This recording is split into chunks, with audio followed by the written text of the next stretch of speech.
Herkesi salamlayıram. Artıq biz yayımdayıq. Uzun zamandır gözlədiyimiz maskasız, ödənişsiz marafonu artıq başlayır. Moderatorumuzdan xahiş edəcəyəm, elan paylaşsın ki, Asir İstəmli artıq efirdədir. Kimlər ki mənə Instagramdan baxır, lütfən story bölməsindən və yaxud da biodakı linkdən keçid eləyin Zoom vasitəsilə baxmağa. Çünki Zoomda prezentasiya var, mən daha yaxşı görürsünüz, daha aydın görürsünüz. Bu şəkildə daha rahat olacaq sizlər üçün. Moderatorumuzda alınırsa, daxil olduğu bütün chatlarda da bizim Zoom linkini paylaşardı ki, hər kəs qatılsın, heç kəs qatılmağı unutmasın. Qeyd eləyim ki, bugün mən Asir Üstəmli sizinlə bərabərəm, mənim komandam sizinlə bərabərdir və bütün suallarınızı chatda yazdığınız zaman mən və komandam sizin suallarınıza cavab verəcəkdir. Chat açıqda bir-birinizin yazdıqlarını xaos düşməsin deyə görməyəcəksiniz və bugünkü qaydalarımız və reglamentlərimiz həmişəki kimi eynidir. Bir-birimizə hörmətlə yanaşırıq, komandaya və mənə hörmətlə yanaşırıq burada ki, bloklanmasın heç kəs bizim marafondan. Bugün hədiyyələrimiz var. Hədiyyələrdən əlavə bugün təqdimatımız da var və yavaş-yavaş webinar otağı da dolana qədər biz başlayaq sizinlə marafona. Artıq maskasız marafonunu açıq elan edirəm. İstəyirəm ilk öncə məni tanımaqla başlayaq prosesə. Okey. Xeyr, Zoom'da chat açıqdır və yalnızca mən görürəm və komandamız görür. Okey, mən Asir Üstəmli 4 il öncə öz şəxsi brendimi yaratdım. 5 il öncə hətta minlərlə insanın həyat keyfiyyətini qaldırmağa bu sayədə nail olduq biz komanda olaraq. Artıq demo proqramlarımı 10 minlərlə insan keçib, buna görə mənə güvənə bilərsiniz və bir çox Azərbaycanda ilk olan layihələrin də müəllifiyəm. Mən həm də Asir Rövşən Coaching Akademiyasının rektoru və Biz Akademi, Biz Klub platformasının da direktoruyam. Azərbaycanın ilk onlayn biznes klubudur bu. Bunu mən yaratmışam və həm diplomlu biznes mentor, həm də diplomlu psixoloq coacham deyə bir də öz metodologiyamı yaratmışam sizlərlə çalışa bilmək üçün ən asan şəkildə.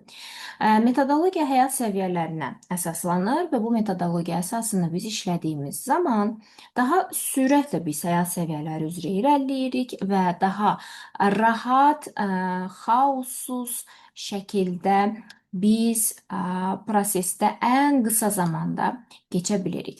Mən illər öncə tamamilə dibdə olanda həm başqa cür enerjidə idim, həm başqa cürə görsənirdi görünüşüm, həm də tamamilə məqsədlərini, belə deyərlər, türklər demiş, şaşırmış şəkildə yaşayırdım. Nəyə görə? Ekranda mənim təqribən 6 il öncəki, 7 il öncəki şəkillərimi görə bilirsiniz. Nəyə görə bu şəkilləri göstərirəm? Mənim əlimdə qalan da çox şəkil yoxdur həmin dövrlərdən. Birincisi, mən həmin dövrlərdə məni həyat hara atırdı, ora tərəf gedirdim. Sanki özüm öz axınımı yarada bilmirdim. Özüm öz çayımı yarada bilmirdim. Bir budaq kimi çaya düşmüşdüm, hansısa bir çaya. Və çay məni hara aparır, orada gedirdim. Və məni hansı işə dəvət edirdilər, orada işləməyə başlayırdım, alınmırdı. Gəlirlərimi artıra bilmirdim heç cürə, çünki ofis işini bilirsiniz. Ofis işində aldığım maaş bir gündə bitirdi və sonra nə edəcəyimi bilmirdim. İnsanlarla necə kommunikasiya quracağımı bilmirdim. Əsas məsələ isə hər birimizin uşaq vaxtından bəri ağlımızda olan bir həyat şəkli var. Mənim də ağlımda müəyyən bulanıq da olsa bir fantaziyalarda da olsa bir həyat şəkli var idi, amma o həyat şəklini necə quracağımı tam olaraq bilmirdim. Yəni nə ilə, necə, hardan gələcək bilmirdim. Mən istəyirəm indi chatda, Instagramda chat yoxdur, qeyd edeyim ki, Telegrama keçib Zoom-a keçməlisiniz ki, chatda olasınız. Chatda yazarsınız ki, hansı həyat şəklini gözləyirsiniz gələcəkdə özünüzdən, necə bir şey gözləyirsiniz və nə olmasını istəyirsiniz tam olaraq. Və bu 6 il öncə mən həyatımla bağlı nə edəcəyimi tam olaraq bilmirdim deyə, əlbəttə ki, bu bədənimdə artıq qalan enerji məni tez-tez xəstələndirirdi. Əlbəttə, saçlarımın keyfiyyəti daha aşağı idi, dərimin keyfiyyəti aşağı idi, sağlamlıq və enerji səviyyəm aşağı idi və mən çox tez-tez təşviş yaşayırdım və panik ataklar keçirirdim. Çox daha bizim dildə buna əsəbi deyirlər, amma tam olaraq çöldə mən əsəbi olaraq da görsənmirdim. Sakit təbiətli biriyəm normalda. İntrovertəm bir də. Amma nə baş verirdi? Mən gizli panik ataklar keçirirdim. O deməkdir ki, tez-tez əsmələrim olurdu, panikalaya düşürdüm, özümdən gedirdim. Sanki ürəyiniz əsir, əlləriniz əsir, narahat olursunuz. Tez-tez bax bu cürə bir hallar yaşayırdım. Buna biz panik atak deyirik. Amma üzərindən artıq 6 il keçdi həmin dövrün və artıq insanlar mənə indi güvənirlər. Çünki həmin dövrdə elə mən ən dibə batmışkən ki, bunun hekayəsini hazırlamışam sizlərə. Post kimi paylaşacağam ki, hər kəs görsün, hər kəs oxusun, ilham alsın. Mən öz işlərimə başladım. Başlamaz şirkəti açdım. Və əgər bugün sizə maraqlıdırsa, hekayəmi də qısaca danışaram, necə başladığımı işlərimə və s. Yox, maraqlı deyilsə, artıq çox eşitmisinizsə, mən bunu nəql eləmişəm belə mətn kimi, onu paylaşacağam bugün. Mənə indi niyə güvənə bilərsiniz? Bəs birincisi, mən tez-tez böyük auditoriya qarşısında çıxış eləyirəm. Solda yuxarıda görə bilərsiniz. Artıq öz qırmızı xalçamızı dizayn eləyirik, artıq öz pankartımızı dizayn eləyirik, öz fotoqraflarımız, komandamız və son dəfə bizdə 500-ə yaxın insan bilet alıb gəlmişdi. Seminarda deməyək də mənimlə görüş idi. Həmin görüşə hər birinizlə tək-tək şəkil çəkdirənə qədər xatırlayırsınızsa, artıq ayaqqabılarımı çıxarmışdım mən. 2 saata yaxın biz kartın qabağında fotosessiya etdik sizlərlə tək-tək, hətta bəziləriniz 2 dəfə şəkil çəkdirdi. Mən çox sevinirəm bu güvəniniz üçün. İkincisi, mənim haqqımda Nərgiz jurnalı kimi tanınmış jurnallar yazır. Üçüncüsü, mənim 4 diplomum var. Onlardan ən sonuncusu da psixoloq diplomudur. Həmin diplomu yapışdırmışam yuxarı. Baxa bilərsiniz. Moskva dövlət təsdiqli diplomdur. Amma mən psixoloq kimi çalışmıram. Qeyd edeyim ki, mən coach kimi çalışmağı üstün tuturam. Digər tərəfdən tez-tez Asiya Rövşən Coaching Academy, yəni mənim akademiyam, tez-tez xarici bazarda olan məşhur mentor və influencerlərin, iş adamlarının iştirak etdiyi eventlərdə iştirak eləyir və onlardan biri də Sergey Kosyenko tanıyırsınız, Mr. Thank you. Onunla 2 dəfə biz eventdə olmuşuq. Onu dinləmişəm canlı-canlı. Son olaraq biz Ibiza'da eventdə idim. Bir çox ölkələrdə çalışıram ki, mənim burada gördüyüm işləri tanıda bilim. Ona görə də dəvətlər olduqca getməyi seçirəm və bir çox ölkələrdə son olaraq Qazaxstanda MBA Summit'də idim. Ondan öncə Dubayda, bu dəfə İspaniyada və s. Mən çox sevinirəm ki, bu şans da yaranır mənim üçün işlərimi qurduğum sayədə. Digər tərəfdə mənə güvənə bilərsiniz. Sağ tərəfdə əlimdə sertifikatlar görürsünüz. Asiya Rövşən Coaching Academy əsas coachlar hazırlayır. Bizim ölkə üçün coachlar hazırlayır, məzun edir. Mənim metodologiyam əsasında coachlarımın şəklini görə bilirsiniz. Bir qisminin, kimlər ki artıq diplomunu alıb. Və mənim metodologiyamı həm Kartsert, həmçinin də Avropa Coachlar İttifaqı təsdiqləyib. Və bugün sizlərə sürprizim nə olacaq mənim? Sizlərə sürprizim olacaq ki, siz də bugün, elə bugün bu sertifikatlardan birini əldə edə biləcəksiniz. Okey. Chatda bir çoxunuz yaza bilir, ya yaza bilmir tam olaraq. Okey. Əla. Bəlkə chatı açım mən. Okey, chatı açdım. Baxaq görək, xaos düşsə bağlayacağım amma. Daha rahat olasınız deyə. Mənə indi chatda yazın. Hazırsınızmı başlamağa? Smayliklər qoyun. Enerjimiz nə yerdədir? Mən görmək istəyirəm ki, siz burdasınız, yatmırsınız, dinləyirsiniz, ilham alırsınız, özünüzü yaxşı hiss edirsiniz. Hər şey yaxşıdır və mənə güvənirsiniz burada. Okey. Aha, hazırsınızsa smayliklər qoyun chatda. Mən görüm ki, yatmamısınız.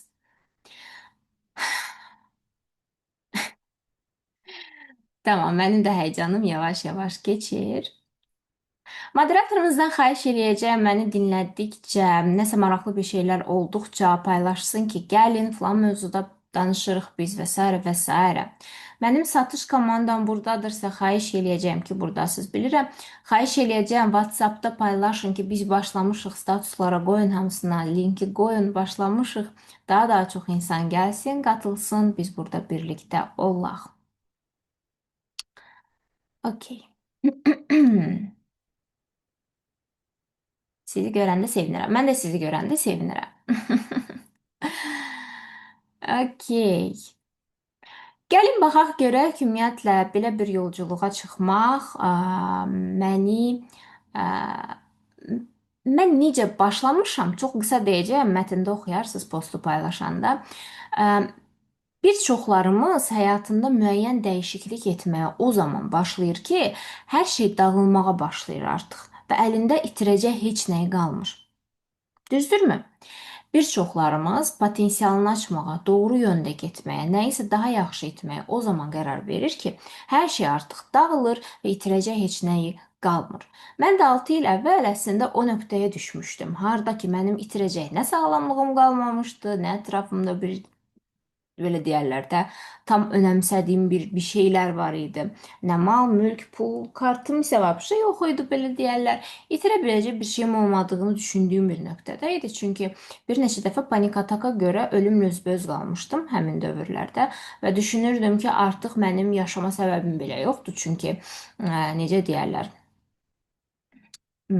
əgər bir xeyrim olmursa dünyaya, düzdür? Başa düşmürəmsə ki, mən burada niyə yaşayıram və gələcəklə bağlı heç bir arzum belə yoxdursa, baxa da bilmirəmsə ki, hansı tərəfə baxıram, əlbəttə ki, tam sıfır nöqtəsinə düşmüş sayılıram və o nöqtədə mən son olaraq o belə deyirlər də əsəbləşib bir güc tapıb başlamışdım hekayəni siz postda oxuya bilərsiniz. Mən başlayar başlamaz artıq bir insan ümumiyyətlə potensialını açmağa başlayanda, insan doğru yöndə getməyə başlayanda, həyat onun üçün bütün qapıları çox rahatlıqla açmağa başlayır. Önəmli bir şey deyəcəyim sizlərə, yoldaşlar. Əgər siz indi hansısa sahədə işləyirsinizsə, nəsə bir münasibətiniz var deyək, partnyorunuz var və yaxud da hansısa bir sahədə işləyirsiniz və yaxud da nəsə bir şeylə məşğulsuz, düzdür? Hər biriniz indiki həyat səviyyənizi əlinizdə saxlamaq üçün hər biriniz nə ilənsə məşğulsuz. Və mən sizə bir önəmli diaqnostik bir şey demək istəyirəm. Əgər indi həyatınızda olan nədirsə, onunla bağlı seçiminiz nədirsə, düzdür, partnyordur, işdir, yaşadığınız ölkədir, sağlamlıq və s. Onunla bağlı hər şey rahat irəliləmirsə, yəni o məsələ ilə bağlı qarşınıza tez-tez rahatlıqla fürsətlər çıxmırsa, tez-tez irəliləməniz üçün şans yaranmırsa, ya da məsələn münasibətinizdə irəliləməniz üçün şanslar yaranmaq əvəzinə çaba sərf etməli olursunuzsa, əksinə bu o deməkdir ki, yanlış yoldasınız. Məsələn, ekranda gördüyünüz şəkil mənim sırf bu öz potensialımdır və bu iş mənim yolumdur deyə bu şəkil qarşımda, önümdə açılır davamlı. Yeni şanslar, yeni insanlarla tanışlıq, dünyada məşhur insanlarla görüşmək, coachlarımı yetişdirmək, nə bilim, ətrafıma insanların yığılması, təhsilimi artıra bilməyim rahatlıqla. Çünki 4 diplom almaq, siz də mənimlə razılaşarsınız ki, 29 yaşımın yeni tamam olduğu nəzərə alsaq, 4 diplom almaq bu qədər qısa zamanda tam olaraq mümkün görsənmir də. Nəzərə alsaq gözdə bu dövrdə ilk hissəni 5 ilini Ad Universitetdə oxumuşam mən və həmin universiteti bitirmək özü də çətin bir şeydir. Hələ yaxşı qiymətləri bitirmək vəbşə. Və bütün bunları nəzərə alsaq, əgər bir sahə sizindirsə, bir biznes həqiqətən sizə aiddirsə, bir partnyor həqiqətən sizə aiddirsə, bu o deməkdir ki, bu sizin sahənizdir. Bu sizə aiddir ki, burada belə rahat irəliləyirsiniz. Məsələn, elə cütlüklər var ki, həqiqətən bir-birlərinə aiddirlər və rahat da onlara birlikdə deyə qarşılarına davamlı fürsətlər açılır və çox rahat irəliləyirlər. Amma elə cütlüklər də var ki, hər şey çaba ilə alınır. Hətta bir çox xanımlar davamlı psixoloqa gedir, hansısa manipulyasiyaları öyrənir, nəsə eləyir ki, çaba ilə nəsə alınsın. Halbuki heç nə alınmır, elə yerində sayır. Və həyatınızda rutin hökm sürürsə, irəliləyiş, yeni şanslar baş vermirsə, davamlı nəyisə əlinizdə tutmaq üçün böyük çabalar gərəkdirməli olursunuzsa, belə deyərlər, bu o deməkdir ki, hələ öz yerinizdə deyilsiniz. Və bu gün buna səbəb olan bir şeyləri də biz açacağıq sizinlə bərabər. Okay. Ümumiyyətlə, mənim hər zaman dediyim maraqlı cümlələrim var. O cümlələrdən biri də budur. Hər zaman insan psixikası üçün yerində saymaq, pul saymaqdan daha asandır. Ümumiyyətlə, mən istəyirəm chatda indi yazasınız. Kim nə hiss eləyir bunu eşidəndə? Kim nə hiss eləyir bunu eşidəndə? Okay? Yerində saymaq hər zaman pul saymaqdan daha asandır. Psixika üçün. Kim nə hiss edir bunu eşidəndə? Mənə maraqlıdır.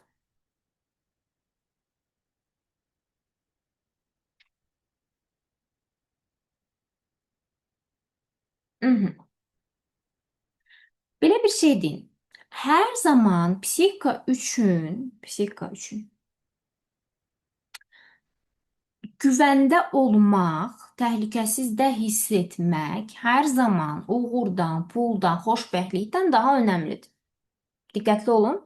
Psixika üçün axı bizi bütün şüuraltımız yönləndirir, proqramlayır və idarə edir. Düzdür? Şüuraltımızda nə varsa, onun nəticələrini yaşayırıq həyatımızda. Və şüuraltı üçün hər zaman, yəni psixika üçün hər zaman ən önəmli şey güvəndə olmaq, təhlükəsizlikdə hiss eləməkdir.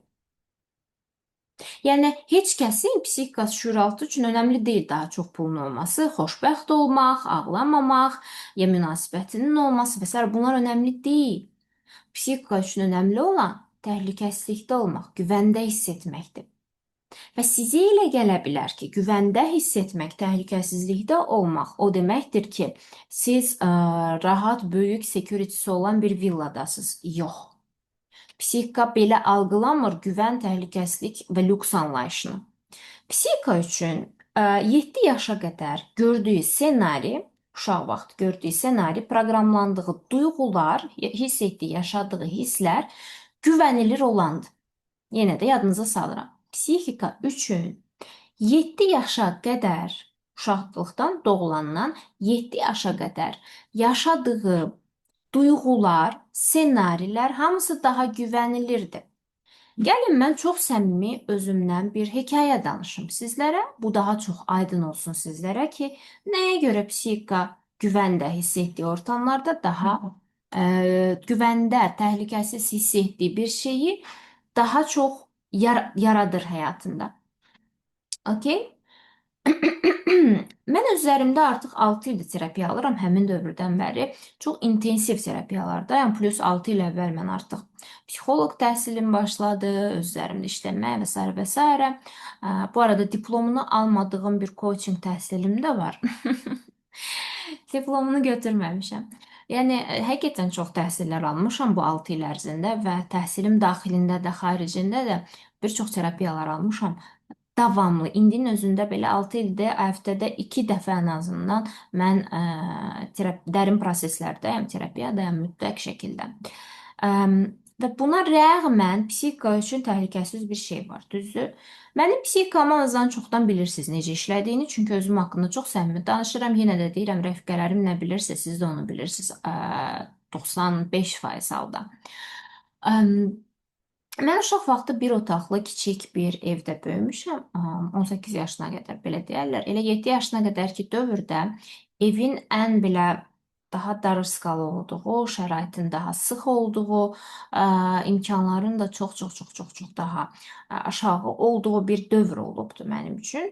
Ə, Ailədə 4 nəfər idi və düşünün də, yəni bir otaqlı bir evdə 4 nəfər necə bir kompozisiyada ola bilər ki? Və sıxlıq, dağınıqlıq, ə, yerin olmaması, düzdür, nəyinsə çatışmaması, ə, nəyinsə asan olmaması, ə, məsələn, yatmağa belə yerin daha limitli olması. Bunlar hamısı psixikama 7 yaşına qədər ən çox yüklənən şeylərdir. Və bu mənim psixikam üçün komfort zonasıdır. Yəni təhlükəsiz, güvəndə olduğu zonadır. Okay? Duyğular barəsində gəlsək isə daha çox davamlı sevildiyini hiss edib də, amma tez-tez rədd edilmək.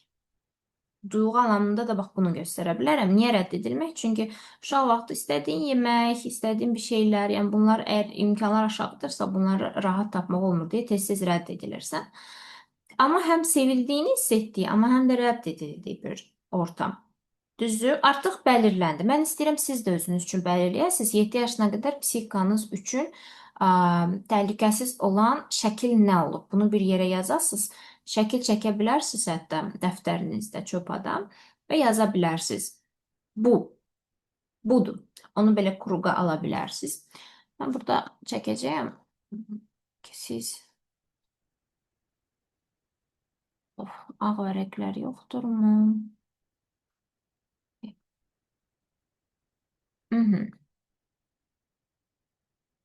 Belə bir şey çəkə bilərsiniz. Sizin komfort zonanız. Bax, bu sizin güvən zonanızdır psixikanız üçün. Bu nədir burada? Necə bir ortam, necə duyğu? Bax, burada yaza bilərsiniz. Dəftərinizdə ki, sizə tam aydın olsun ki, aha, bir də zehniniz silibsə, yadınıza düşmürsə, bu o deməkdir ki, ümumiyyətlə siz özünüzə yer tapmırsınız. Çünki əgər çox ağır hadisələr yaşamısınızsa, yalnızca psixika bu şərtlə silir hər şeyi. Yəni kimsə uşaqlığını unudubsa, xatırlamırsa duyğuları və s. bu o deməkdir ki, psixika silib onları. O qədər ağrılıdır ki, xatırlamaq. Psixika silib hamısını. Okay?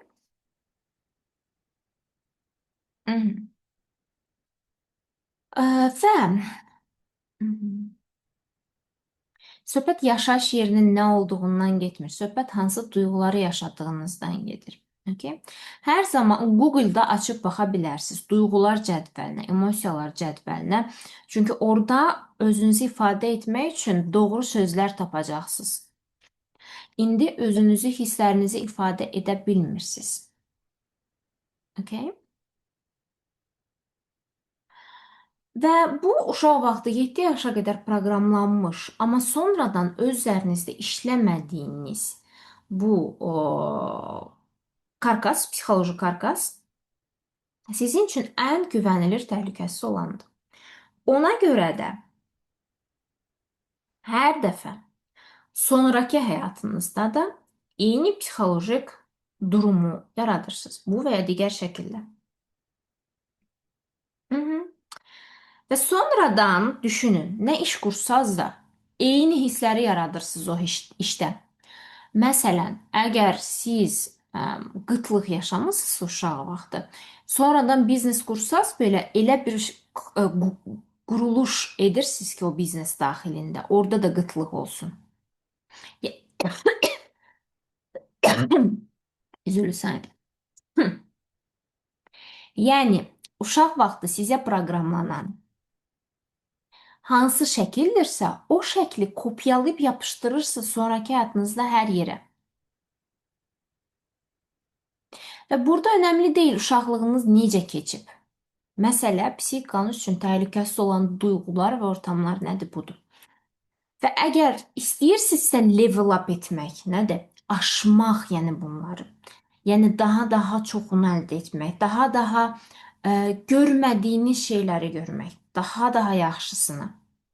Niyə də olmasın? Lüks, əyləncə, daha çox pul, daha çox sevgi, daha çox xoşbəxtlik, daha çox deyib gülmək, daha çox sevgi, insanlar, çevrə, dostlar və s. və s. daha çox ölkələr, ərazi və s. Bunu eləmək istəyirsinizsə və hər dəfə də daha da artırmaq istəyirsinizsə ki, bu gün marafonda fərqli həyat səviyyələrindən olan insanlar var. Əlbəttə mən də indi olduğum həyat səviyyəsini yüksəltməyə çalışıram. Hamı istəyir bunu. Bu yüksəlişi yaşamaq istəyirsinizsə, zehninizdə, psixoloji karkasınızda indiki halınızın daha güvənilir olduğu sxemini pozub genişlətmək lazımdır qısacası.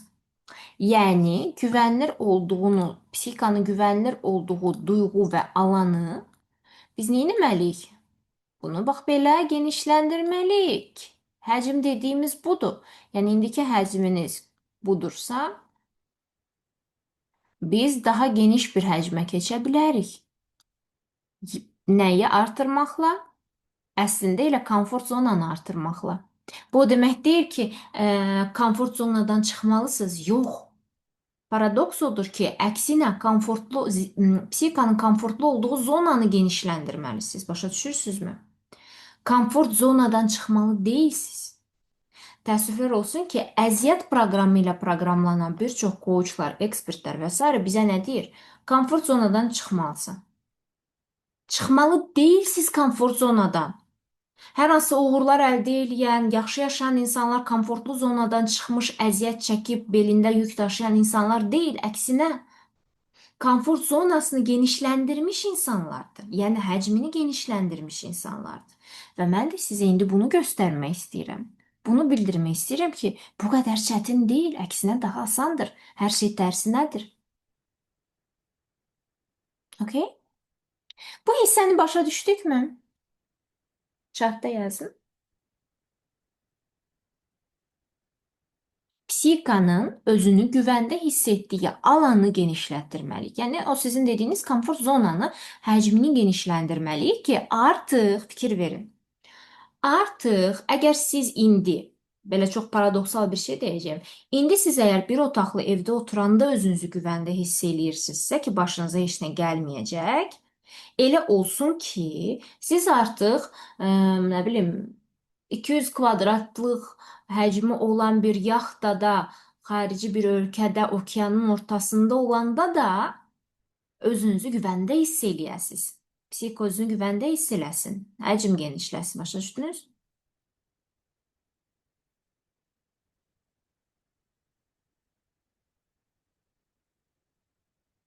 Biraz otuzdurun özünüzə bu ideyanı və görəcəksiniz ki, bu nə deməkdir. Yəni nəsə etməli deyilsiniz. Onu demək istəyirəm. Sadəcə burayla işləməlisiniz. Hardasa daha əziyyətli bir zonaya keçməli deyilsiniz. Əksinə rahat bir zonaya keçməlisiniz. Daha konforunuzu sağlamalısınız. Əvvəllər məsələn narahat bir maşınla gedirdinizsə, indi özünüzə, baxın, əvvəllər sizin üçün narahat bir maşın komfortlu idisə, yəni güvənilir zona idisə, indi psixikanızı elə öyrəşdirmək lazımdır ki, elə proqramlamaq lazımdır ki, artıq daha lüks bir maşın, bütün funksiyaları olan lüks bir maşın bizim üçün güvənilirdir, komfortludur. Avtomatik daha komfortlu zonaya psixikanı keçirib orada özünü güvəndə hiss eləməsi üçün proqramlamaq lazımdır. Okay. İndi belə bir paradoks ortaya çıxır ki, okay, çətinlik olmasa hədəflərə necə çatarıq? Əgər o hədəflər çətin əldə olunan şeylərdirsə, deməli o hədəflər sizin hədəfləriniz deyil.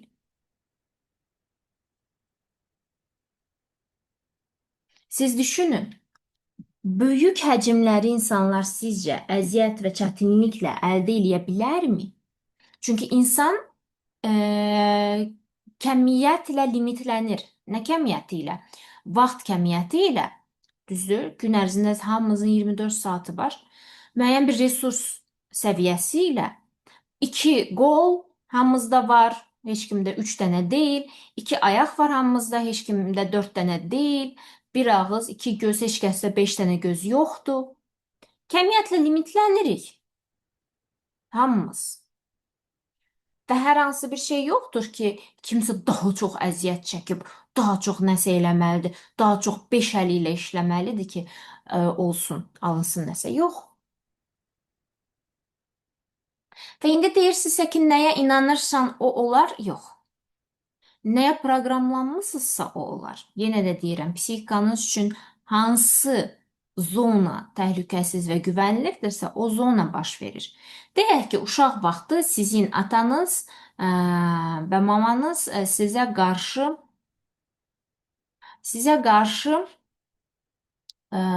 kobud rəftar göstərib, davamlı ignor olunmusunuz, məsələn, və rədd edilmisiniz. Böyüdükdən sonra kimlə necə münasibət qursanız da təhlükəsiz olduğunuz zona ignor olunmaq və sizə aşağılanmaq və rədd edilməkdir. Ona görə də kimlə münasibət yaşasanız da bu və ya digər şəkildə eyni duyğuları yaşatması sizə yenə təhlükəsizdir. Yəni gedib həmişə elə adamları seçəcəksiniz ki, uşaq vaxtı yaşadığınız o duyğuları yenidən yaşayasınız. Çünki psixikanız üçün bu daha təhlükəsizdir. Qaydaq yerimizə. Bu hissəni başa düşdük və biz davam edə bilərik. Və biz nə edirik ümumiyyətlə? Gəlin baxaq. Hər birimiz bu bizik. Gəlin belə bir şey eləyək. Diqqətlə baxırsınız ekrana. Bu yüksək mənimizdir. Higher self deyək. Yəni daha böyük fiqur əsl biz. Çoxumuz hələ bununla tanış deyilik. Hər birimiz doğulduğu anda deyək ki, mən 96-da doğulmuşam. Yazıram. Özünüz də çəkə bilərsiniz özlüyünüzdə. Hər birimiz doğulduğu anda sanki əlimizə balaca bir uşaq verilir. Öz əlimizə. Bizə bir uşaq əmanət edilir. Hər birimiz doğulanda və o uşaq özümüzük. Və biz bu uşaqla bilirsiniz nə edirik? Bu uşağı burada çəkək. Bu uşağa çoxlu qalın maskalar geyindiririk. Ağır. Onun qayğısına qalmaq əvəzinə ona ağır maskalar geyindiririk ki, axır ki kimsə onu sevsin, görsün, adaptə olsun. Yəni bunun qayğısına qalmaq əvəzinə biz bunu atırıq. Öz balaca versiyamızı doğulduğu andan və ona maskaları giyindiririk. Müəyyən duyğular yüklüyürük, ağırlıqla yüklüyürük. Və indi gözlərinizi yumub baxsanız, o balaca uşaq nəyin altında əzilir deyə. Gəlin bir dəqiqə nəfəs alaq. Sanki nəfəs egzərsizi kimi gözümüzü yumaq və hiss eləyək. Nə yaşayır o uşaq? Dərindən nəfəs alın. Sanki sizə əmanət edilən o balacanı görün. Bədəni. Psixikanı. Və baxın ona nə etmişik. Əzilirmi? Rahatdırmı? Yükləri çoxdurmu? Nə giyinirmisiniz ona? Nə ilə yükləmişsiniz? Hansı qəliblərə qoymusunuz? Bəlkə qəfəsdədir ümumiyyətlə.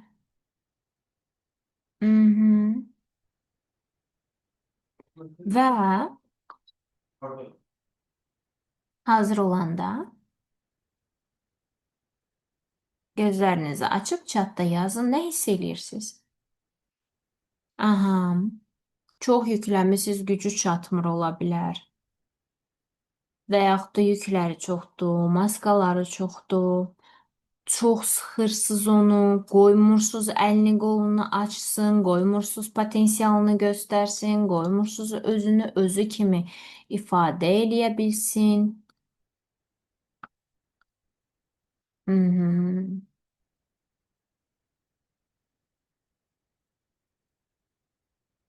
Qoymursuz yatsın, azad olsun, yükü çoxdur. Ya da davamlı işlədirsiniz onu ki, özünü sevdirsin. Hı hı. Çoxlu maskalar geyindirmisiniz ona. Sizə bir şey deyəcəm. Tanınmış insanlara baxın, kimlər ki, müəyyən xoşbəxtlik və uğur səviyyəsinə çatıb. Onların istər neçə yaşları olursa olsun, istər üz quruluşu, istər hərəkətləri, istər bədən dilləri, hamısı balaca uşaq kimidir. Mən burada buna çox yaxşı misal mənim üçün hər zaman. Mən niyə tez-tez o hara mən də ora gedirəm ümumiyyətlə. Mənim üçün ən yaxşı misal Sergey Kosenkodur. Çoxunuz izləyir Mr. Sankey-ni. Artıq 40 yaşı yaxınlaşır, amma buna rəğmən balaca uşaq kimidir. Yükü azdır. Ona görə də bu qədər sürətlə sıçrayış yaşaya bilir. Okay? Və e, bu demək deyil ki, dəli kimi gülmək lazımdır. Yox. Neçə yaşı olursa olsun, yükləri daha az olan, maskaları daha az olan, içindəki uşağa daha nəvazişli yanaşan, yəni o yüklərini atmış insanlar daha tez sıçraya bilirlər. Mən hər zaman deyirəm, belinizdə 30 kiloluq, 50 kiloluq çanta ilə mi rahat dağa çıxarsınız, yoxsa onu atsaz mı rahat dağa çıxarsınız? Əlbəttə yükləri atsaz daha tez kvant sıçrayışı yaşayarsınız. Və sıçrayış yaşamaq, o kvant sıçrayışı dediyiniz level up üçün ən önəmli şey yükləri atmaqdır. Ən birinci yüklər atmaq. Çünki yük varsa sən zaten öz yükünün altında əzilirsən. Hansı sıçrayışdan, level up'dan söhbət gedə bilər ki? Başa düşürsünüzmü? Yəni siz zaten özünüz öz yüklərinizin altında əzilirsinizsə, hansı level up'dan söhbət gedə bilər burada? Gücünüz çatarmı? Məsələn, sıçrayış yarışları olur ya, akrobatika. Kimsə orada belində yüklə çıxırmı? Əlavə kilo ilə belə, üstündə ətlə belə əlavə çıxmırlar. Məsələn, mənim kilomda olmaz sıçrayış eləmək, çünki artıqdır çəkim. Kilo verməliyəm, sonra akrobatika ilə məşğul olmalıyam.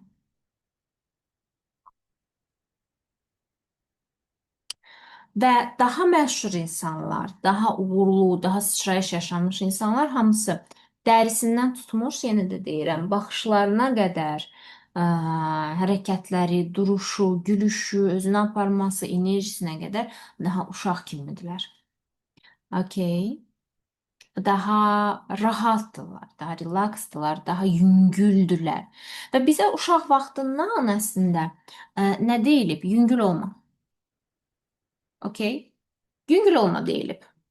Yüngüllük pis şey deyilib. Əslində yüngüllük rahatlıqdır, sıçrayış üçün zəmindir. Ağır ol deyilib uşaq vaxtından bizə. Ağır ol. Bu heç bir mentalitetdə yoxdur belə bir söz. Məsələn, bizdə var. Yüngül olma, ağır ol. Nə deməkdir? Maska geyin. Okay? Üzərinə ağırlıq çöktür, seviləsən deyə. Yüngül olma, rahat olma, özünü rahat özün kimi aparma. Ağırlaş. Aşağı. Çünki ağırlıq hər zaman suda aşağı dibə batır, düzdür? Sıçrayış, suda sıçrayış yaşaya bilən balıqlar falan var ya, belə hoppanırlar, delfinlər. Onlar ağırlıq deyil, onlar yüngüldülər deyə boğulur. Düzdür? Hı hı.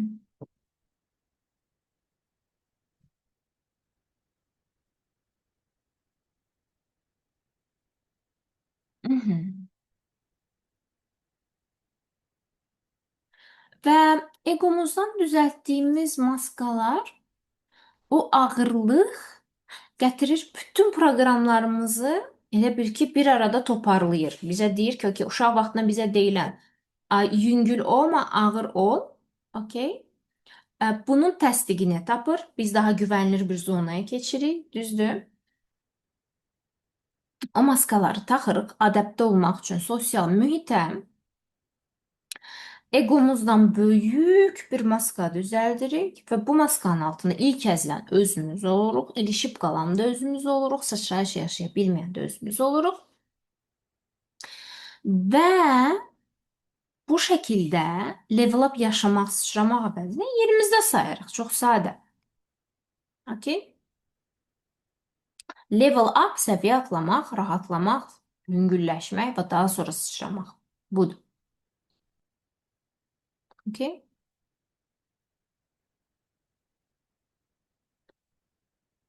Hı hı. Ben istəyirəm ən birincisi, ən ilk etapda səsli şəkildə özünüzə etiraf eləyəsiniz ki, mən daha yaxşı yaşamaq istəyirəm, bəli. Səslə, ürəyinizdə yox, səslə deyəsiniz güzgüyə baxaraq. Mən daha yaxşı yaşamaq istəyirəm. Səsli şəkildə. Mən daha yaxşı yaşamaq istəyirəm. Mən artıq ağırlığı atmaq istəyirəm. Mən rahat olmaq istəyirəm. Və çiyinlərinizi boşaldasınız. Rahat, bədəninizi rahat stulda. Deməli, aktyorluqda bir taktika var. Bütün aktyorlar performansdan öncə bunu eləyirlər. Deməli, belə otururlar. Baxsanız, məni görə bilərsiniz. Bu şəkildə qollarını salırlar stula. Adi stul. Stula, ayaqlarını rahat uzadırlar stulda və yavaş-yavaş ərimə pozisyonuna keçirlər, başı da atırlar. Bütün bədəni boşaldırlar. Bu şəkildə biraz qalırlar. Belə deyərlər də ölü pozisyonu deyək, rahatlamış pozisyonda. Və çənələrini tam açıb sallayırlar. Bütün bədən rahatlaşsın, yüngülləşsinlər ki, perform eləyə bilsinlər. Okay? Aktyorluqda bir taktikadır. Bunu eləyin istəyirəm. Hı -hı.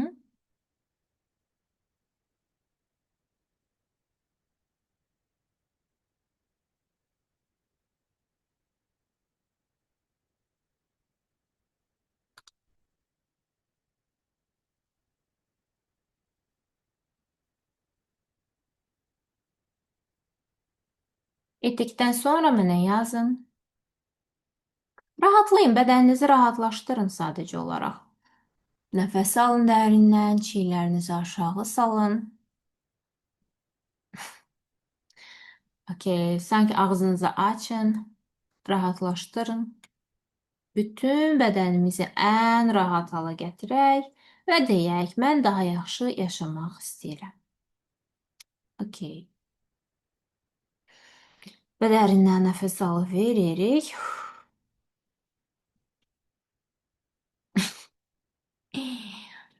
Tamam, hazırıqsa smayliklər qoyun, görüm ki, yatmamısınız ki, biz davam eləyək. Okay, smayliklər qoyun, mən görüm ki, siz yatmadınız, hazırsınız. Hı -hı.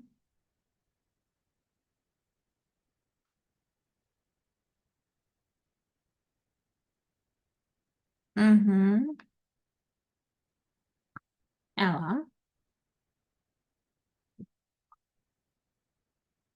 Gəlin baxaq görək, level up nədir? Birinci buna baxaq da sonra biz keçəcəyik texnika etməyə maskalarımızı çıxarmaq üçün. Dəftər qələm hazırlayıb yazmağa başlaya bilərsiniz. Level up, mən ümumiyyətlə həyatda yaşadığımız o sıçrayış proseslərinin hamısına öz həyatımda da bir oyun kimi baxmışam hər zaman. Sanki uşaq vaxtı mən çox dedektiv oyunları oynayırdım.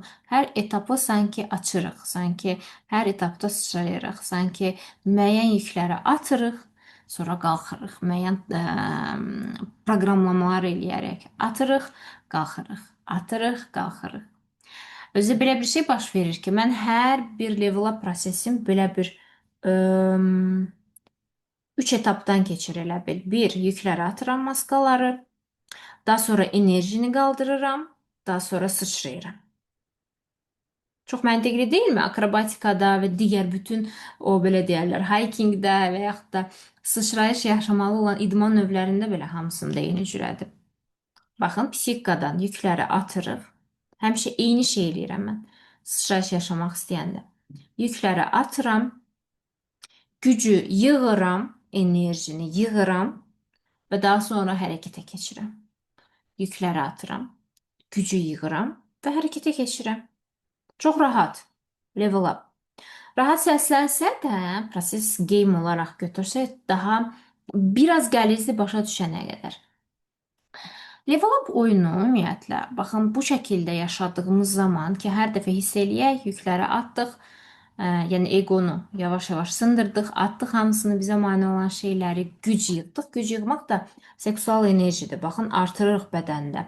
Mənim proqramlarımı keçənlər bilir. Bunu necə eləyirik? Kortizol praktikası, seksual enerji, onu bədəndən qaldırırıq. Daha sonra hərəkətə keçirik, okey? Level up ümumiyyətlə oyunun məqsədi müəyyən daxili səviyyələrdən keçmək, bizdə olan proqramları şəfalandırmaq, özünü proqramlama etmək və bunun nəticəsində mənəvi və maddi rifah əldə etmək.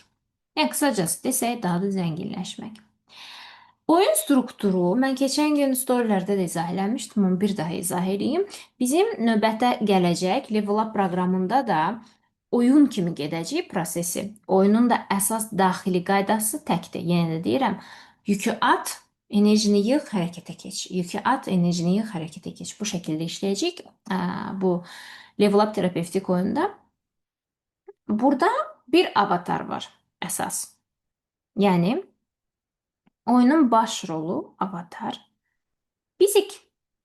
Siz, sən, mən, o, bu. Hər kəs öz oyununda baş roldadır. Və bu avatar, mən istəyirəm indi özünüzü çəkəsiz ki, maskalarımızı daha aydın görək əslində. Özünüzü çəkin və burada yazın. Sevilmək üçün, sosial uyğunlaşmaq üçün indi ağlınıza gələn əsas nələri eləyirsiniz? Hansı maskalar var? Bu avatarı, oyunçunu hələ oyuna başlamadan necə yükləmisiniz? Çünki oyuna başlamadan bunu yükləmisinizsə, bunun gücü necə çatacaq Level Up oyununa? Necə çatacaq bunu etməyə?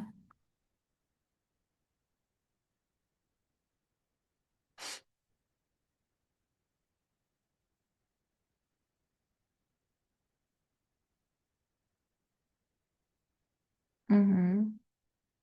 Ola bilər gərəksiz dürüstlük. Sonra yazın istəyirəm.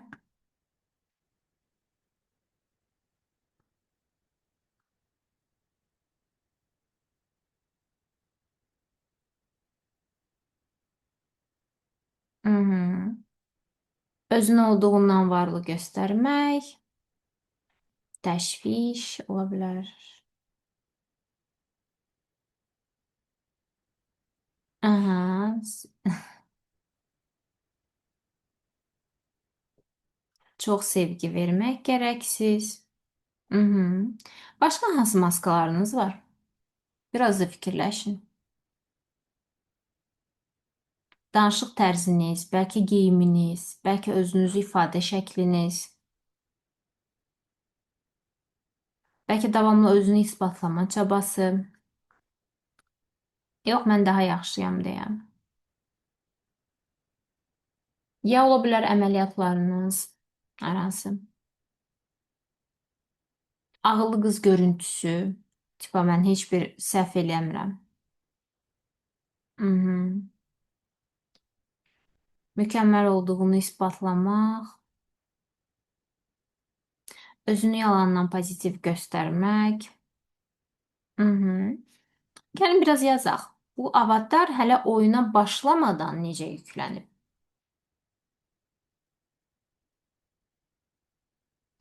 Boş fədakarlıqlar, bəli. Hədsiz qayğıkeşlik. Mhm.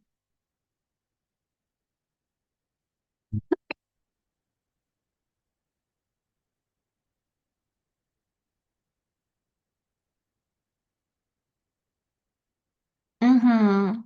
Qarşınızdakı insan kim olduğunuzu göstərmək yalandan. Empati gərəksiz. Hədsiz səmimilik. Guya ki, hər şey yaxşıymış kimi özünü göstərmək. Mhm. Bu bir çox xüsusilə də mənim kolleqalarımda var. Aranızda bilirəm mənim kimi koçlar, psixoloqlar və s. çoxdur və çoxunuzun səhifəsindən qeyri-səmimilik yağır. Nə mənada?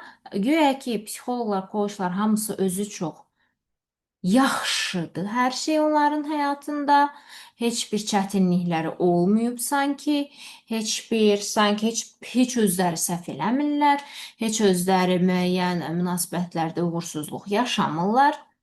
Okay? Hər şeyi bastırırlar, gizlədirlər. Olmayan bir personaj kimi ortaya çıxırlar və bu səhifəyə girəndə belə özünü çox göstərir. Okay? Ki burada real bir insan yoxdur. Çünki nə qədər psixoloqsansa da, koçsansa da daxili proseslərin var. Yaşadığın müəyyən bir şeylər var. Okay? Və mən hər zaman açıqca danışanda əslində öz həyat hekayəmin pozitiv və neqativ tərəfi hamısını danışıram həmişə. İnsanlar çox zaman danışdıqca qəlb qırıqlığı yaşayırlar ki, okey, necə ola bilər? Bəs sən psixoloq oxumuşdun, sən coach idin, bəs sən uğurluydun. Necə ola bilər bu? Okay. Amma insanlıqsa hamımızda olur. Baxırıq necə yanaşırıq o şeylərə, necə yaşayırıq. Siz avatarınızı, yəni özünüzü maska ilə gizlətdiyiniz zaman ki, okey, mən psixoloqam, koçam, deməli məndə hər şey bomba gedir həmişə. Bu insanlarda bu hissi yaratmırsınız ki, siz idealsız onsuz da. İnsanlar daha çox sizə nifrət eləməyə başlayır. Çünki bu maska gərəksizdir, ağırdır. Özünüz də bilirsiniz ki, yalan danışırsınız, düzdür?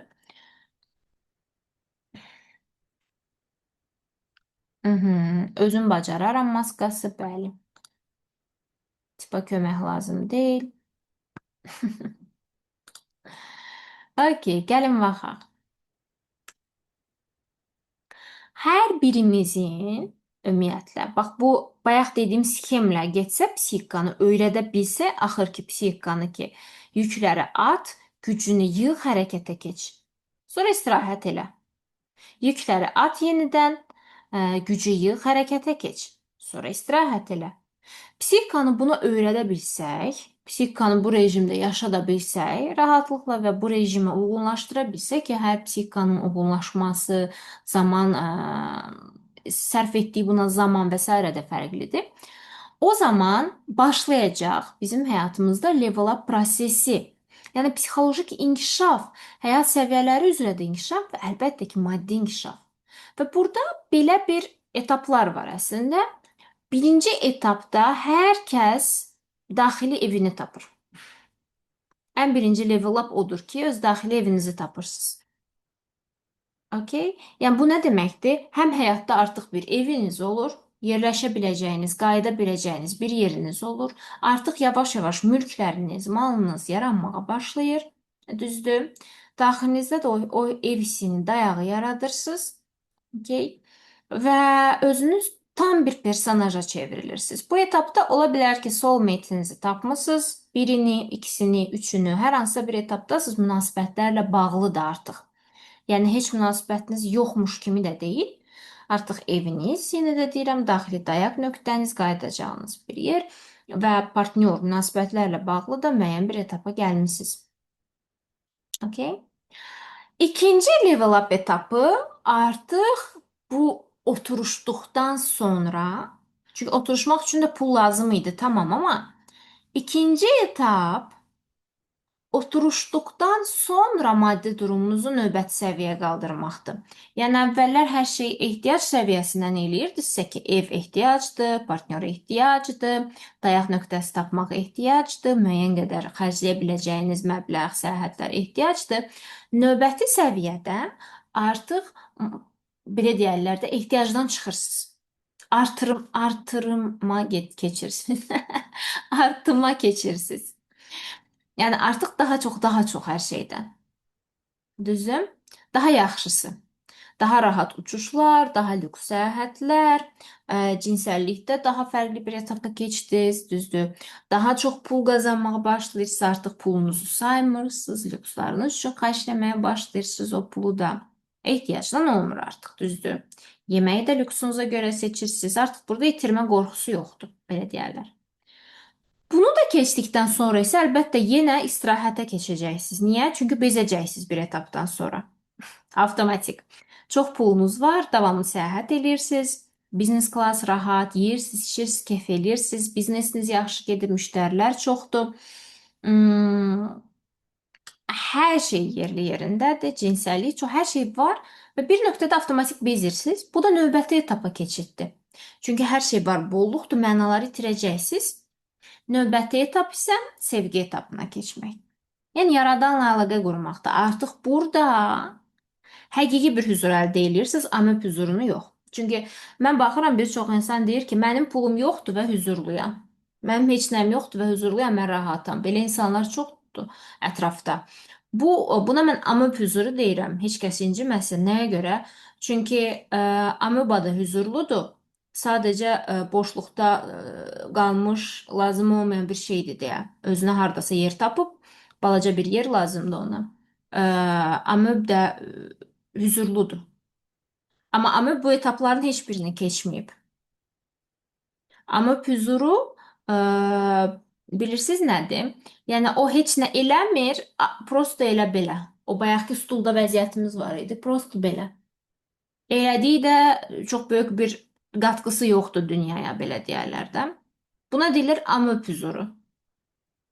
Amma hüzuru hər hansı bir level up səviyyəsini keçmiş demək deyil. Həqiqi hüzur, həqiqətən maddi durumunuzu yaxşılaşdırdıqdan, həqiqətən evinizi tapdıqdan sonra, o bezmə etapına da gəldikdən sonra tapdığımız yeni mənalar da açılır. Başa düşdünüz nə demək istəyirəm? Yəni artıq pulla bağlı məsələlərinizi açdınız, bezdiniz, mənaları itirdiniz. Ondan sonra yaradanla və dünya ilə yeni bir sevgi bağı yaradırsınız və bu sevgi bağından hüzur əldə edirsiniz. Yəni bolluq içərisindən hüzur, amma hüzuru yox. Və burada yaradanla güclü bir əlaqə yaranır. Təsmiyyət səviyyəniz artır. Artıq nəyin niyə baş verdiyini başa düşürsünüz. Kontrolü daha çox buraxırsınız. Və daha çox yaradana yaxınlaşdığınızı və bu sayədə daha çox dünyaya xidmətə keçdiyinizi hiss eləməyə başlayırsınız. Buna bir də xidmət səviyyəsi deyək də, düzdür? Yəni artıq özünüz üçün elədiyiniz etapı buraxdınız, artıq dünya üçün bolluqdan etdiyiniz etapa gəldiniz. Məsələn, çox sevirəm. Sergey Kosenko həmişə deyir ki, mən deyir, səhifədə paylaşdığım reelslərdə onun pulu çoxdur, düzdür? Və deyir ki, səhifədə paylaşdığım reelslərdə o 10 min dollar ki paylayır hamıya. Deyir, onlar real 10 min dollarlardır. Həqiqətən insanlara sevinç paylamaq istəyirəm. Həqiqətən insanlara o pulu paylamaq istəyirəm, onu vermək istəyirəm. Həqiqətən çoxdur özümdə, paylamaq istəyirəm. Mən də dönəm-dönəm, xatırlayırsınız, ildə bir dəfə mən Çəhrayı maşın oyunu keçirirəm. Keçən çəhrayı ördək idi, bu il çəhrayı Galenvagen idi və çalışıram hər birinizə 100, 200, 300 manat. Prosto qarşılıqsız verim. Heç nəsiz, heç mən nə follow istəmirəm, nə bir şey istəmirəm. Qarşılıqsız verim. Niyə? Çünki plus ödənişsiz marafonlar. Qarşılıqsız vermək istəyirəm. Nəsə etmək istəyirəm. Podkastlar, bu. Müştərilərim üçün nə qədər ödənişsiz kanallar, təlimlər açmışam mən. Okay? Və beləcə dünyaya xidmətə keçirsiniz. Yaradanla əlaqəniz güclənir deyə. Artıq özünüz üçün etdiyiniz etapda mənaları itirirsiniz deyə. Yenə də deyirəm, bu etapda əslində pul etapından sonra bir çox insan ifrata keçə bilir, mənalar tapmır deyə, növbəti etapa keçmir deyə. Artıq mənə çox olur. Belə mentorluq götürəndə mən əvvəllər çox olurdu, belə müştərilər gəlirdi mənə ki, artıq pulum çoxdur, hər şey bol-bol alıram, dünyadakı bütün bahalı çantaları da yoxlamışam, qızılları da, hər şeyi etmişəm, tamam, amma indi nə edəcəm? Sıxılıram. Bax, bu etapda iki yol var. Düzdür, pul etapından sonra ya sevgiyə keçəcəksiniz, yaradanla əlaqənizi gücləndirəcəksiniz, xidmətə keçəcəksiniz. Yəni mən özüm etapını aşacaqsınız və yaxud da ifrata gedəcəksiniz. Yəni artıq burada başlayacaq nə deyirlər buna? Tərs təpəcək də hər şey. Artıq o qədər yaxşı şeyləri yoxlamısınız ki, bir də pis şeyləri yoxlamağa başlayacaq, zərərli olanları. Çox insan da eləyir bunu, ha. Mənaları tapa bilmir, batır deyə aşağı düşməyə başlayır bundan sonra. Və elə ona görədir ki, baxırsınız bəzi insanlar deyirsə pulu var, amma zərərli maddələrə keçdi, nə bilim, özünü atdı və s. və s. Bax, bu onlardır. Kimlər ki, növbəti etapda mənalar tapa bilmir, ifrata uğrayır və bu başqa cürə fışqırır onlarda sanki. Okay? Bir gün mən də bu şikayətlə sizə müraciət eləyərəm. İnşallah sözünü çox sevirəm və çox istifadə eləyirəm, amma Mən düşünürəm ki, yaradan bu sözün çox istifadəsini sevmir və istifadə yerinə görə ə, dinləyir bu sözü deyə düşünürəm. Nəyə görə? Çünki əgər inşallah deyib də bütün hər şeyi yaradanın üstünə atırıqsa məsuliyyəti, bu yaxşı pozisiya deyil. Əksinə demək lazımdır ki, okey, dəftər qələm götürmək və yazmaq. Mən indi hansı etapdayam və indi nə etməyə başlayıram mən bu marafonla bərabər? Nə edəcəyəm? Hara gedəcəyəm? Ümumiyyətlə hər bir etapı keçəndə biz nə əldə edirik? Əsas qazanılan şey nədir? Pul və sevgi. Çox rahat. Yəni maddi rifah və sevgi. Mükafatlar budur. Level up etdikcə mükafatlarımız bu olur. İnsanın da zaten bu dünyada yaşayanda ən böyük mükafatları budur. Daha çox sevilmək və daha çox maddi uğurlar. Və etdiyimiz hər şeyi belə baxsanız, məqsədlərimiz ki var, bunun üçün eləyirik zaten. Mhm. Bəs əsas istifadə etdiyimiz alət və mexanizm nədir? Necə bunu qazanırıq?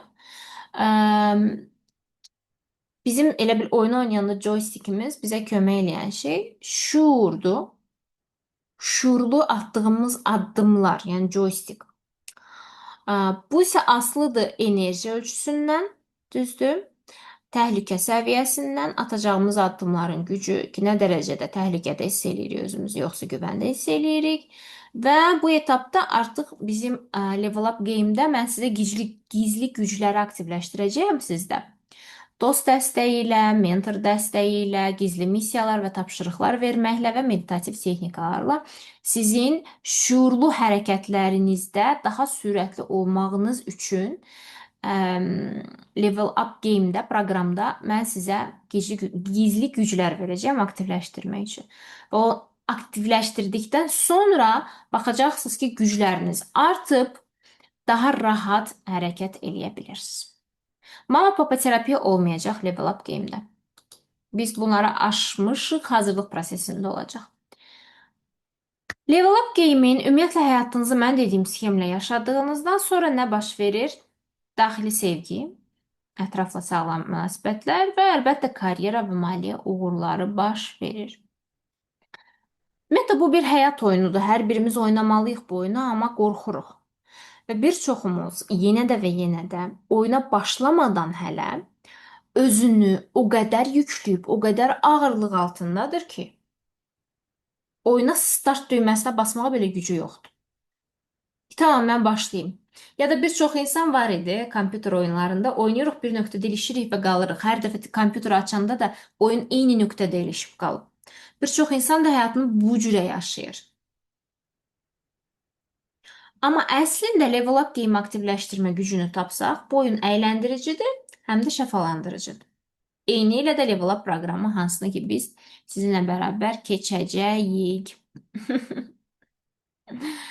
Belə bir oyun kimi düşünsək həyatımızı. Düşünün bu sizsiz.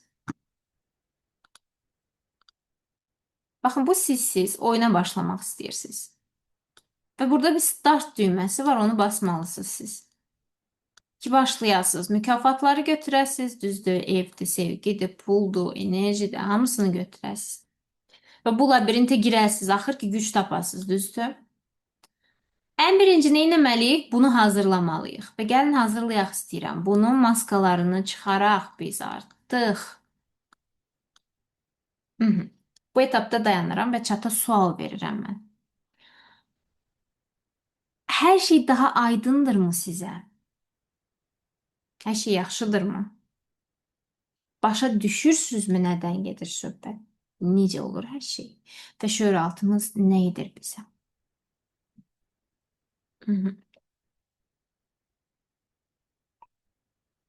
Aydındırsa smayliklər qoyun. Gözləriniz dolur, ağlamaq istəyirsə ağlayın.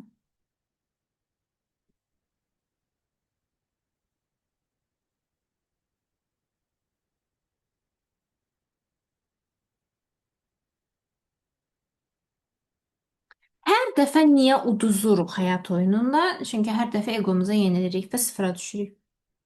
Bizə lazımdır o maskanı atmaq. Hə, bəzilərinizə belə düşünəndə hər şey çox kiçik və rahat gəlir deyə depressiyaya düşürsüz, normaldır. Çünki indiyə qədər həyatı çox çətinləşdirmisiniz.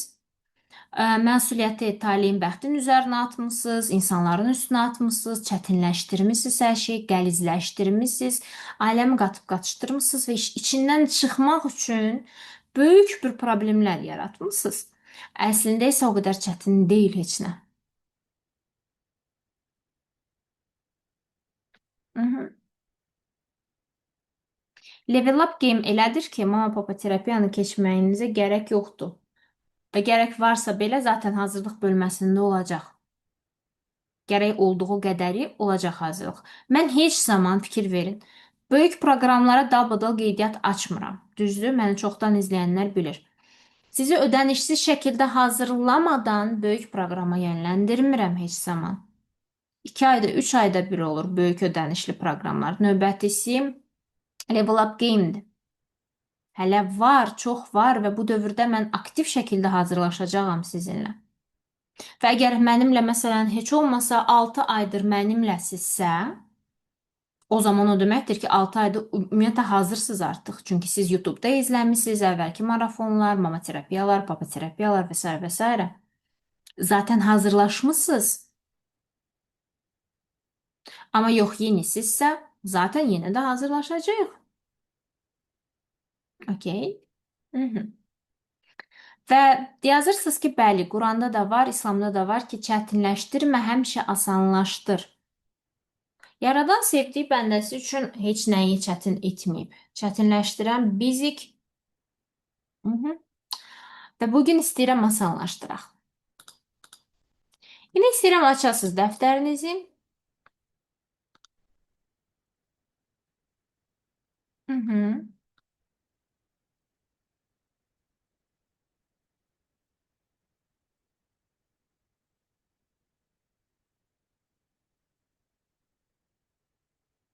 Və yazdığınız maskalara baxasınız. Nəsə yeni bir şey də ağlınıza gəlirsə, onları da yazın istəyirəm. Nə dərəcədə ağırsız deyə və nə dərəcədə hazırsız deyə yoxlamaq üçün. Mhm.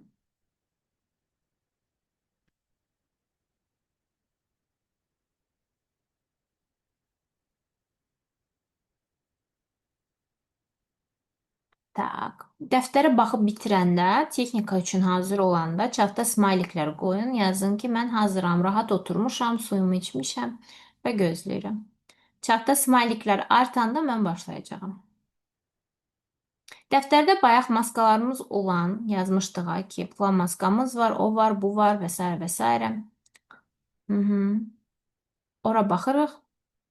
Əlavə etməli olduğumuz nəsə varsa da əlavə edirik. Hı -hı.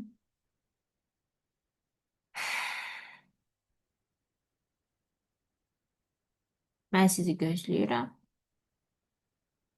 Tam yazdıqlarınıza baxasınız, otursun sizə. Sonra bədəninizi rahatlaşdırıb oturasınız və mənə deyəsiniz ki, hazıram.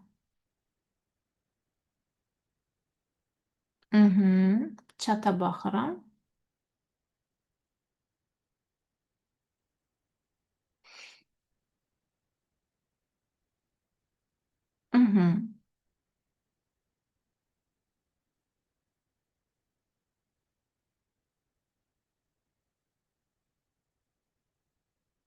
Okey, hazıram, yazırsınız. Əla. Rahat və sakit şəkildə otururuq, gözlərimizi yumuruq.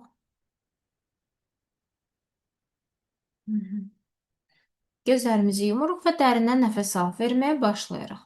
Qeyd edeyim ki, nəfəs alışlar burundan, nəfəs verişlər ağızdan olmalıdır.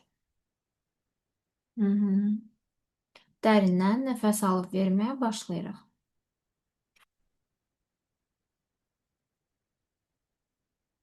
Yavaş-yavaş bütün bədənimizi rahatlaşdırırıq.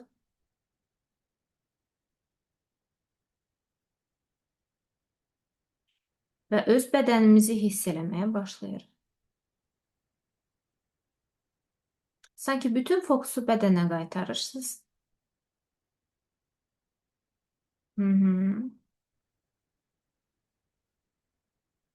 Özünüzə qaytarırsınız. Ayaqlarınızın altını daha rahat hiss edirsiniz yerdə.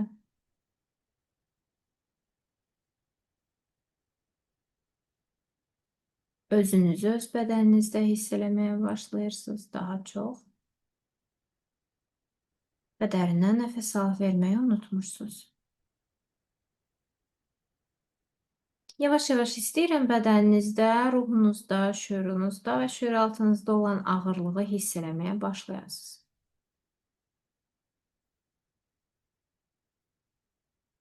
Bütün maskalarınızı və yüklərinizi. İndiyə qədər ətrafla, mühitlə, insanlarla kommunikasiyada qala bilmək, özünüzü sevdirə bilmək, ortama uyğunlaşmaq üçün hansı maskaları geyinmişdiniz, nələri edirdiniz? Hamısını hiss eləməyə başlayın istəyirəm. Bütün bədəninizdə, sanki ruhunuza çökmüş ağırlıq kimi. Mən ağıllıyam, mən günahsızam, mən yaxşıyam, mən varlıyam. Bütün bu maskalarınızın hamısını hiss eləyin istəyirəm. Hətta özünüzə etiraf eləyə bilmədiyiniz tərəfləri də görün istəyirəm. Nələri üzərinizə geyinmişdiniz, hansı yalanları, hansı səmimiyyətsizlikləri, nələr var idi üzərinizdə? Hər birinin ağırlığını hiss eləməyə başlayın istəyirəm.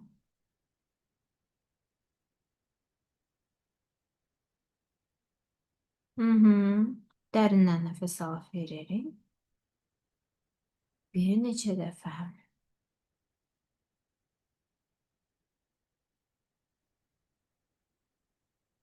Və indi mən təkrarlayacağım cümlələri səsli şəkildə, mütləq səsli şəkildə siz də təkrarlayırsınız.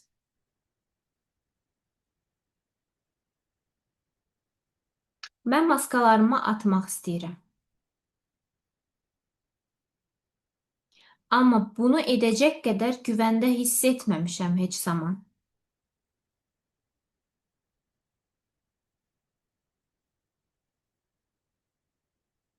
Mən yüklərimi atmaq istəyirəm. Amma mən bunu edəcək qədər güvəndə hiss etməmişəm heç zaman.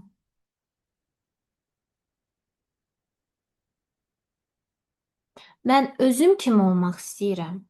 Rahatlamaq istəyirəm.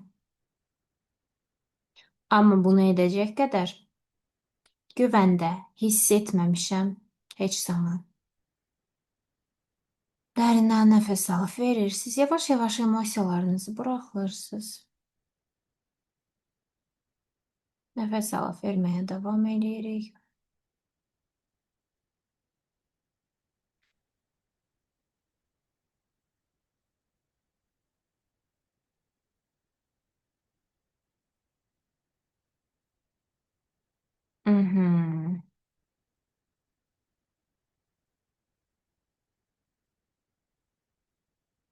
Və səsli şəkildə deyin.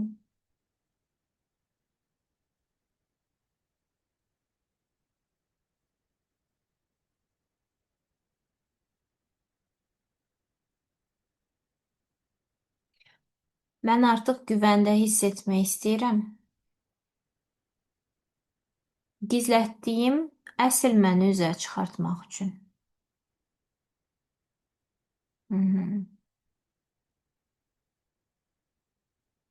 Hiss edeyim bunu deyəndə uşaq vaxtı birlikdə böyüdüyünüz bir evdə olan ana və atanız qarşınıza gəlir. Onlar qarşınızdadır. Sanki bunu deyəndə onlar tam qarşınıza gəlir və sizə mane olmağa başlayırlar. Hiss eləyin, nə hiss elətdirir onlar sizə, necə olmanız gərəkdiyini.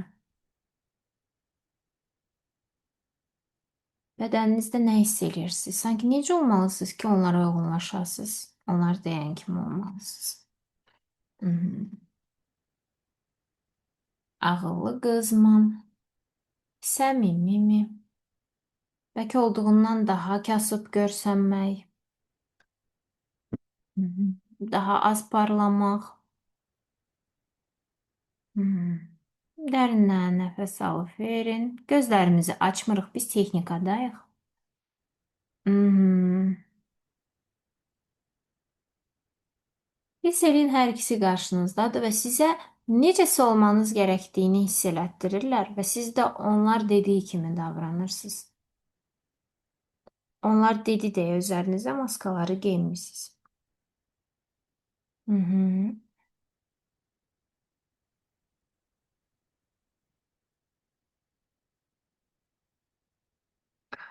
Mən istəyirəm tam qarnınızın aşağısında. Hı -hı. Tam oradan nəfəs alasınız. Sanki güc toplayırsınız. Biraz da aqressiv hiss eləyə bilərsiniz. Əlinizi qarnınızın aşağısına qoyursunuz. Tam reproduktiv orqanlarınızın üzərinə. Hı -hı. Və oradan gücünüzü yığırsınız sanki. Dərindən nəfəs alıb gücünüzü toplayırsınız.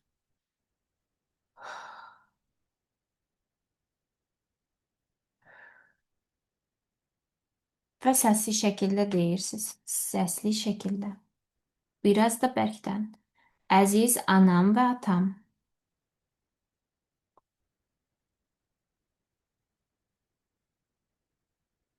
Bu maskalar mənə aid deyil.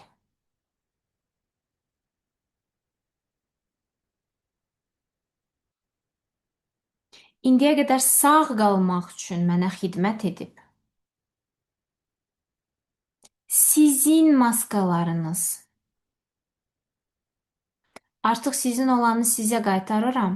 Çünki sağ qalmaq üçün bunlara ehtiyacım yoxdur.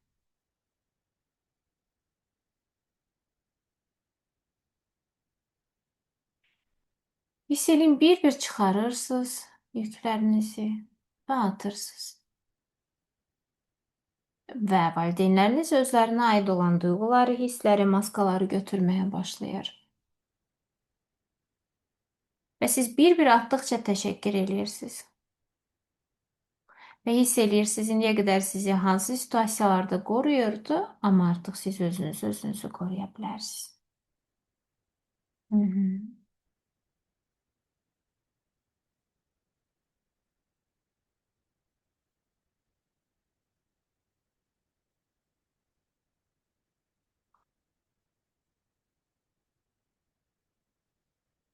Dərindən nəfəs al, verirsiniz və səsli şəkildə deyirsiniz. Mən balaca olanda bu maskalarla sizi məmnun edərək sağ qalmağı öyrənmişəm.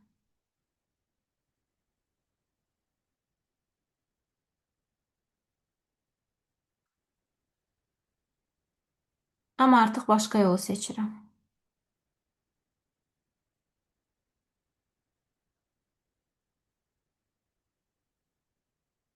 Dünya güvənilirdir, çünki mən özümə güvənirəm.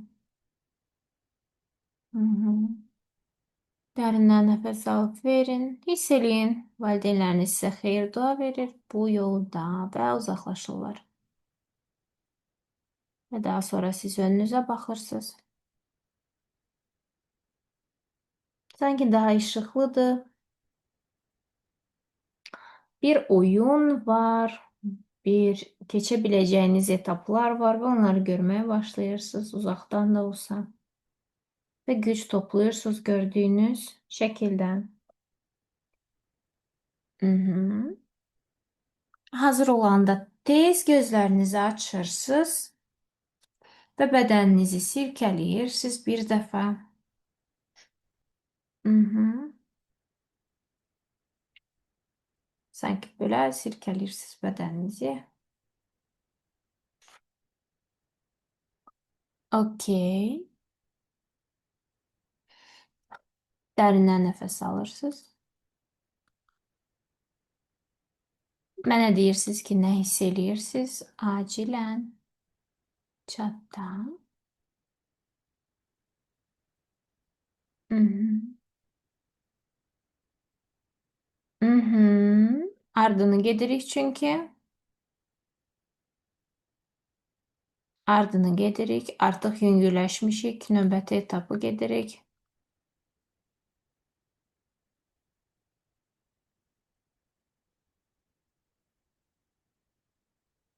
Hı hı. Okey. Sonraki prosesdə nə edə bilərik? Level Up Game başlayır bizdə hazırlıq bölməsi 27 iyul tarixində və qeydiyyat hələ açıq deyil, amma mən sizə göstərəcəyim ki, biz nə edəcəyik birlikdə.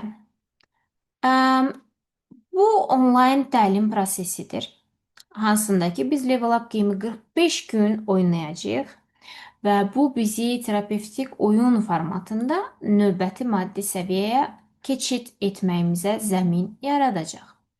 Oyunun əsas nəticəsi maddi nəticələr və yaradan fiquru ilə yaxınlaşmaqdır. Bu proqram bizə həm yeni və zəngin ruhlu dostlar qazandıracaq, həmçinin də artıq özümüzə daha çoxunu icazə verməyə başlayacağıq. Gəlin baxaq görək biz nələrin üzərində işləyəcəyik bu proqram ərzində, çünki mənim üçün çox önəmlidir bunları sizə göstərmək. Hazırlıq modul 1. Biz oyuna hazırlaşacağıq. Özümüzü hazırlayacağıq. Mükafatları hansı qayda ilə alacağımızı öyrənəcəyik. Əsas kvan sıçrayışı texnikamız olan pilləkən texnikasını edəcəyik dərin dəyişim üçün. Və yenilgidən qaçınıb qalibiyyətə fokuslanmaq üçün hansı həyat qaydaları var, proqramlamaları var, onları açacaq. Modul 2-də ev, yəni level 1. Ev terapiyası və hər dəfə evə qayıtmağa yerimiz varmı? Bax, bu suala cavab verəcəyik. Daha sonra güclərimizi 2x etmək üçün soulmate terapiya edəcəyik.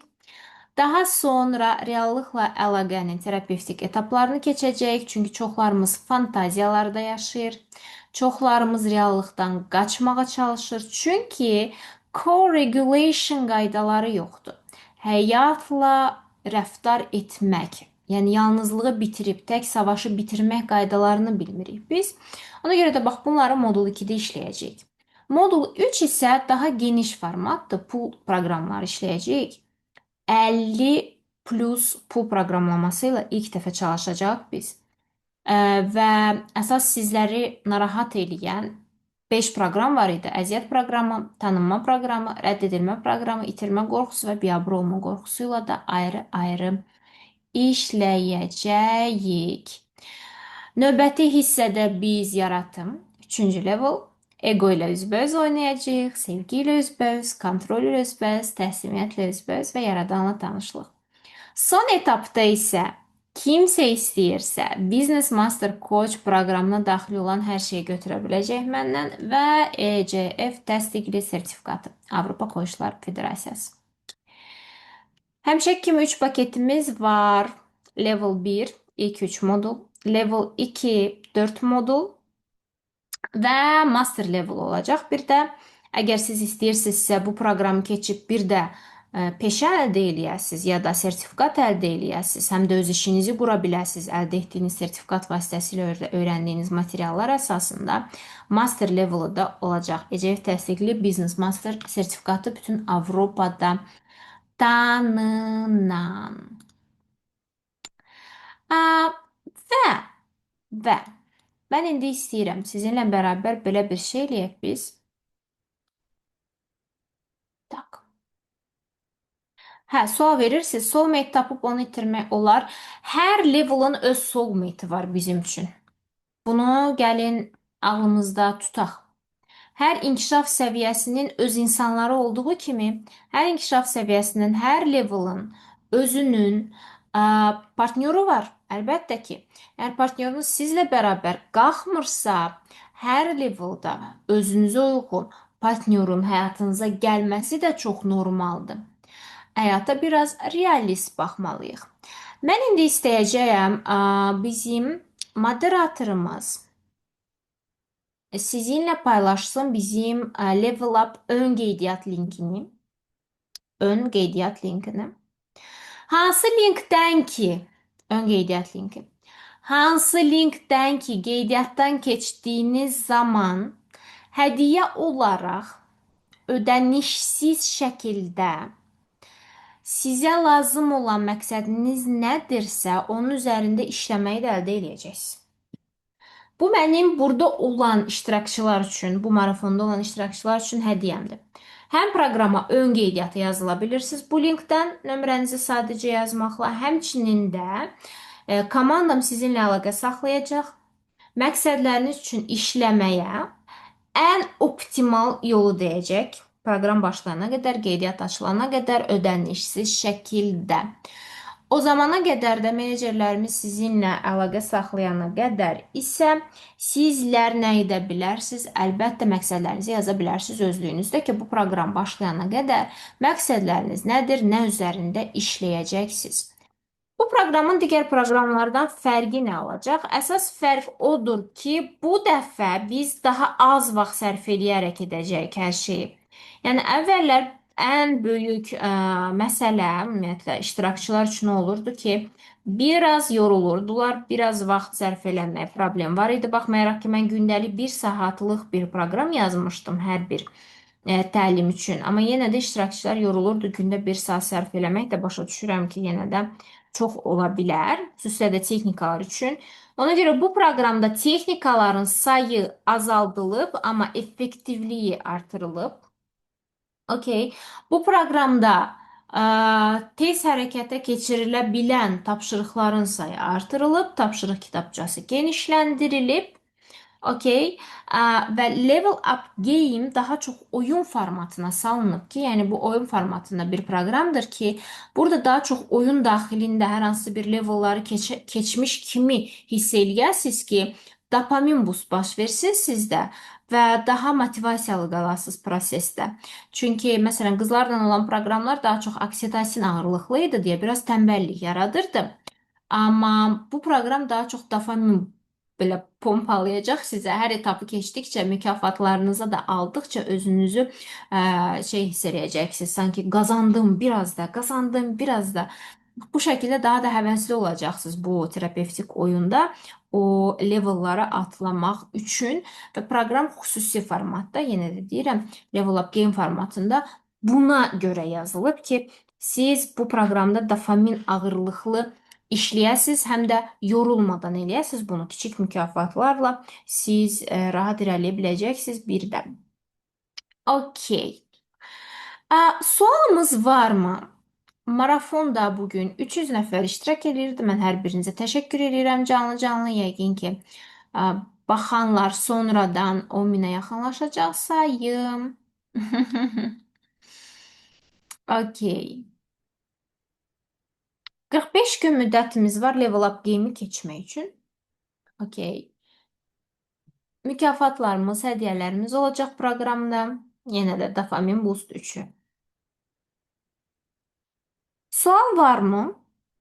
Mhm.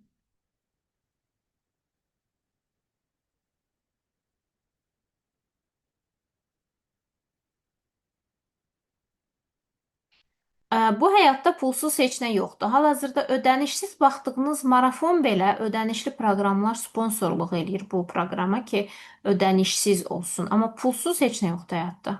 Pulsuz kim siz ola bilərsiniz, pulsuz qala bilərsiniz, bəli.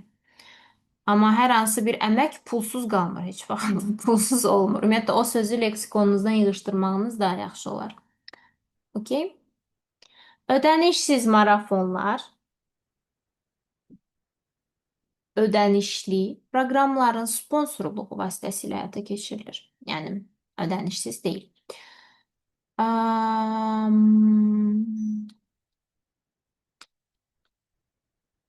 Mhm. Sual varmı? Çata baxıram mən. Qeydiyyatdan keçdiyiniz anda bron ödənişi eləyə bilirsiniz ki, proqramda yerinizi belirləyəsiniz. Proqrama nömrənizi yazıb qeydiyyatdan keçdiyiniz zaman isə bütün suallarınıza komanda cavab verəcək. Yenə də nömrənizi yazın. Texniki suallara bütün komanda məlumat göndərəcək sizlər üçün. Hal-hazırda qeydiyyatdan, yəni nömrəni qoyanlar üçün ən aşağı qiymət təklifi göndəriləcək. Sonra qeydiyyat səhifədə açılanda, mən də yanmışam, fikir verin. Qeydiyyat səhifədə açılanda qiymət daha yüksək olacaq hər zamanki kimi. Ən aşağı endirimli qiymət bugün canlı baxanlar üçün keçərlidir deyə siz nömrənizi yazdığınız zaman qeydiyyat linkindən belə. Bugünün tapşırığı məqsədlərinizi yazmaqdır. Növbəti bir ildə, bir il sonra həyatınızı necə görürsünüz? Nə olsun istəyirsiniz həyatınızda? Çünki siz nömrənizi yazdığınız zaman komandam da sizə həmin o məqsədləriniz üzərindən yön verəcək. Ona görə də tapşırıq məqsədlərinizi yazmaq. Sonra biz proqrama başlayanda geniş şəkildə işləyəcəyik bunun üzərində. Xüsusilə də pilləkən terapevtik texnikası ilə, kvant sıçrayış texnikasıdır yeni. Həmin o cheat kodla biz məqsədlərimizə daha yaxşı yönəlməyi öyrənəcəyik. Hı -hı.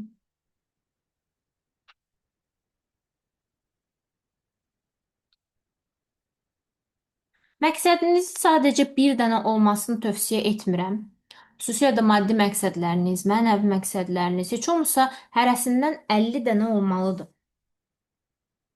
Sadəcə bir məqsədi, məsələn, ömür boyu fokuslansaz ki, bir dənə ev alın, bütün həyatınızı bunun üzərinə qursanız, həyatınızın sonuna yaxın bir ev alacaqsınız, sonra da bitəcək həyatınız. Çünki bütün həyatınızı sadəcə bir məqsədə bağlamısınız.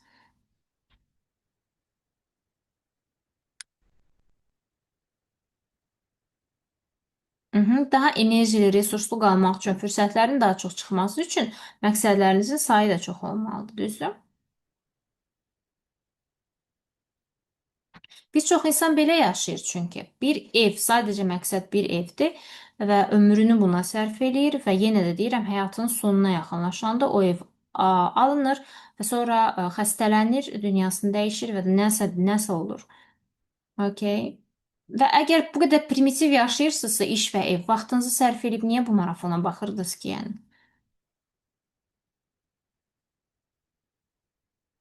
Mhm. Belə yoldaşlar, mənə bugün çox xoş idi sizinlə bərabər. Geri dönüşlərinizi gözləyəcəm, rəylərinizi gözləyəcəm. Marafonumuz burada bitdi, amma sizinlə hələ davam eləyirik biz.